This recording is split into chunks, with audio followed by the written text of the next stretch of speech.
Hello, everybody. Carolina Jordan here with Remax Inspire in beautiful Somerville, South Carolina.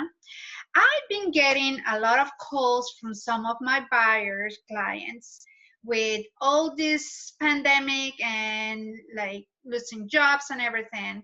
Um, and trying to figure out what they need to do with their mortgage. So we have our wonderful mortgage loan officer, Mr.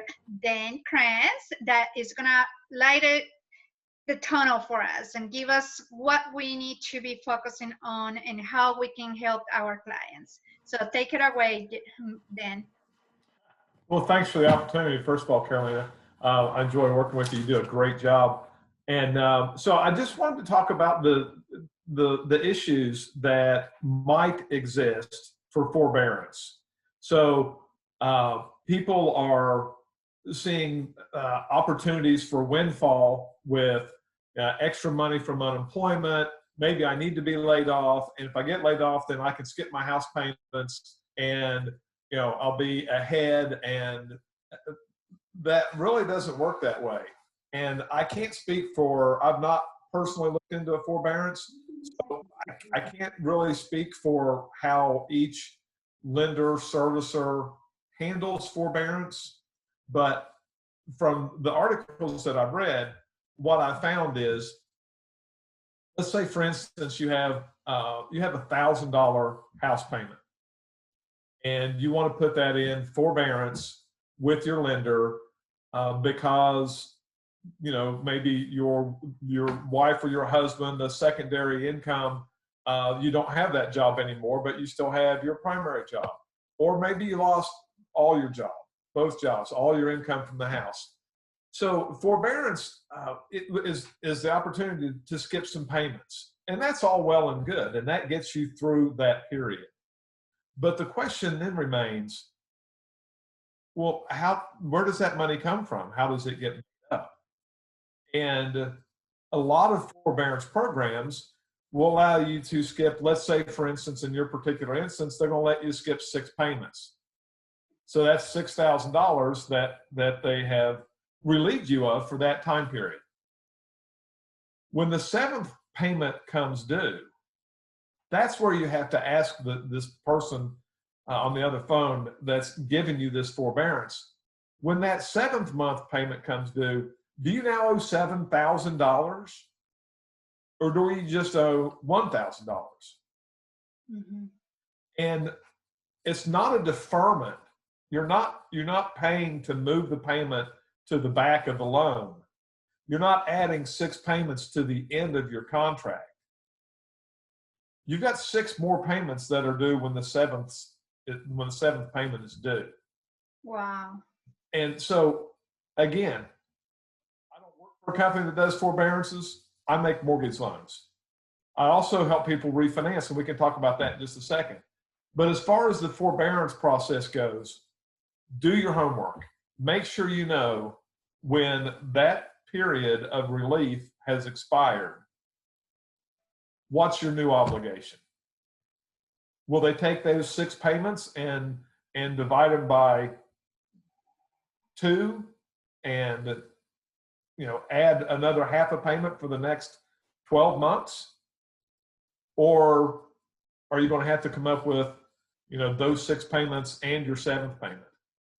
Wow. So it's really difficult, and so how mortgages get sold regularly, okay? And typically, for those of you that are looking to buy, typically your mortgage will be sold before your first payment's due. And then sometime down the road, it may get sold again. And if you have it long enough, it may get sold a 3rd time. But the people that are servicing the contract are obligated to pay money to the people that own the contract. They generate that income from the people making their mortgage payments. So now we've got 3 people here. This person owes $1,000 a month. This person is who the homeowner is paying. And then this servicing company, and this servicing company is paying whoever this other person is who actually owns the note.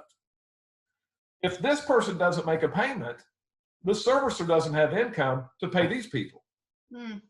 Now, what else that has created is it's created a overload of business on the servicer, because we've got lack of money coming in, and so this servicer is using all the money that they have in reserves to pay this guy over here because he owns the note. So this guy has to come up with money. He can't lend out more money because he's not getting those payments in.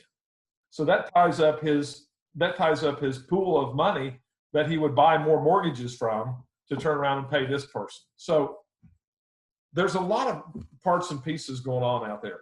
And so to get back to, I kind of ran off on a tangent there, but to get back to the forbearance issue, please do your homework. Ask what if.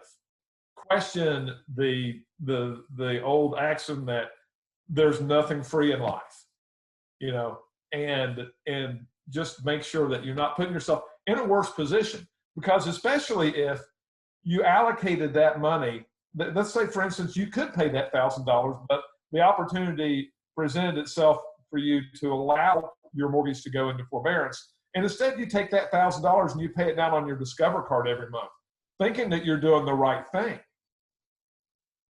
And instead, you're going to need that $6,000 when that 7 payments due. Now, I don't know if you can get a cash advance on a Discover card or not, but that interest is going to be a lot larger than what you're paying on your mortgage loan. Yeah. So anyway, the other way to help get out of this financial strife could be a refinance. And I work for a company called Classic Home Mortgage. My office is at 134 East Richardson, on the corner of East Richardson and Magnolia, right in downtown Somerville. And I look to start meeting buyers again next week, maybe the week after. As you can see, I'm working from my kitchen right now, and I'm not all that presentable in a professional manner. I cut my own hair like a lot of people. But anyway, I look forward to talking with people about the refinance option, which could be an option. Obviously, if you don't have income, you can't refinance. But you know, there could be situations where I could lower your mortgage payment to put you in a position where the limited income that you do have, you'd still be able to make all your obligations. So is that well, Dan, that's a lot. That's a lot. But thank you so much, because like I've been getting all these calls and I wanted to make sure I was giving the right information to my clients. So it's gonna help everybody so much with everything that is happening. So tell us your phone number, just in case somebody has more questions for you or want to meet with you. What's your phone number then? Great. Yeah, so you can find me at Dan Crance, your mortgage man, on Facebook. I post a lot of articles on there. You'll see forbearance articles on there. Today, I think I posted the difference. Do you know the difference between a condo and a townhouse?